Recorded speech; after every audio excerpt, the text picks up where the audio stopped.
If OBS Studio has no audio, it usually means the wrong audio device is selected, muted settings, or system permission issues. First, check the audio mixer panel in OBS Studio and make sure nothing is muted or set to 0 volume.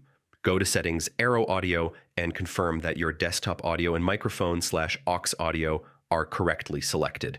If the wrong device is selected, choose your correct speakers and microphone from the drop-down list. Make sure Windows sound settings are working properly and your output device is not muted or disabled.